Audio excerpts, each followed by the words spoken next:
अभी आया एक वावड़ा देवबंदी अरशद मदनी, कौन था वो खबीस, महमूद मदनी, जिसने अभी कहता है खबीस कि वो आरएसएस वाले जो कहते हैं कि हिंदू राष्ट्र होना चाहिए, अरशद है ना खबीस, हाँ, मुंह देखो रात में देखो तो सुबह इस्तिंजा ना आए।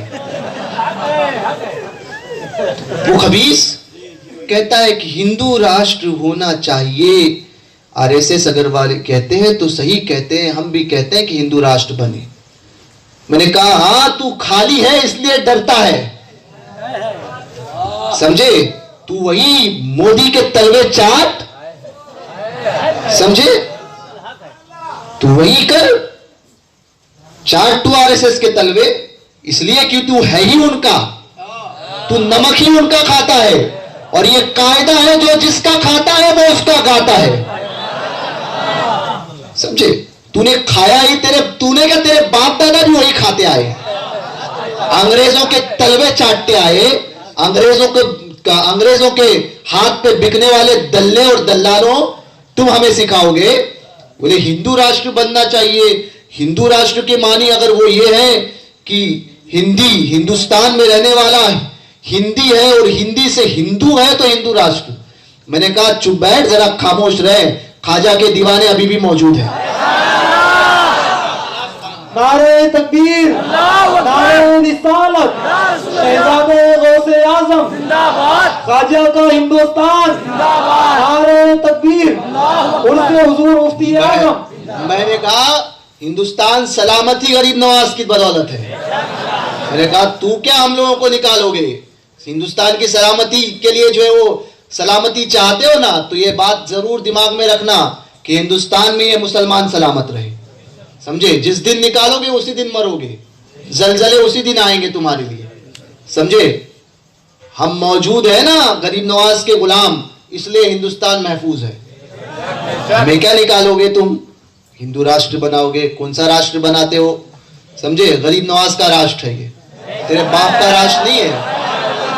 सुबह कयामत तक रहेगा गरीब नवाज का ही हिंदुस्तान। तू बनाते रहे, प्लानिंग तू बनाते रहे, काम गरीब नवाज करेंगे, समझे। तुम अपनी खुफिया अपने मक्र करते रहो, हैं, अल्लाह पाक खुफिया तदबीर करने वाला है? तुम्हारे मक्र से कुछ नहीं होता। हिंदुस्तान की तकदीर शहंशाह हिंदुस्तान गरीब नवाज के हाथ में है, समझे। तुम्हारे कहने से क्या होता है, कौन सा राष्ट्र बनाओगे, जो राष्ट्र बनाना है वो गरीब नवाज बना चुके हैं, समझे। अब तुम क्या बनाओगे, तुम खाली चलाना सीखो, सही से चलाओ, समझे, और ज्यादा आड़े टेढ़े बनोगे तो उठाकर फेंक भी दिए जाओगे। गरीब नवाज के हिंदुस्तान में आए हो, बड़े हमें डराते हो। तुम्हारे बाप का हिंदुस्तान नहीं, हमारे गरीब नवाज का हिंदुस्तान है। कहने लगे तुम्हारे बाप का है, मैंने कहा हमारे ही बाप का है। बोले कैसे, मैंने कहा आदम अलैहिस्सलाम हमारे ही बाप है, तुम होंगे किसी बंदर की औलाद, हम आदम की औलाद है, आदमी है, समझे। तो जिसकी औलाद होती है ना, आदम आए ही यहाँ थे, ये मुल्क ही हमारा है, तुम क्या हमें निकालोगे, समझे। दल्लों से हम डरते नहीं है, हमने तो पहले ही ये जब पैदा होते हैं ना तभी हमें सिखा दिया जाता है कि जान देनी है हुजूर के नाम पर, नामूस के नाम पर, इस्लाम के नाम पर, और जब देने की बात आती है तो हम देने में भी जो है कम नहीं करते। डरते कौन है, डरते दल्ले हैं, दल्ले, समझे। इसलिए कहते हैं हिंदू राष्ट्र बनना चाहिए। मैंने कहा अबे खबीस, तू जैसा देश वैसा भेष है तुम लोगों का। जाते हो कभी तो आरएसएस की, कभी जो ये करते हो, और कभी जाते हो तो तालिबान में चले जाते हो। तुम तो खुद बिके हुए हो दुनिया के हाथों, तुम क्या जो है वो कौम की मदद करोगे। हम बिके जरूर हैं मगर हम दुनिया के दर पर नहीं बिके हैं, मोहम्मदुर रसूलुल्लाह के दीन पर बिके हैं। हम अपने सरकारों के हाथों पर बिके हुए हैं, और जो अपने सरकारों के हाथों पर बिक जाता है ना, वो सौदा दीन का कभी नहीं करता, क्योंकि मिजाज ही उसके अंदर हुसैनी होता है।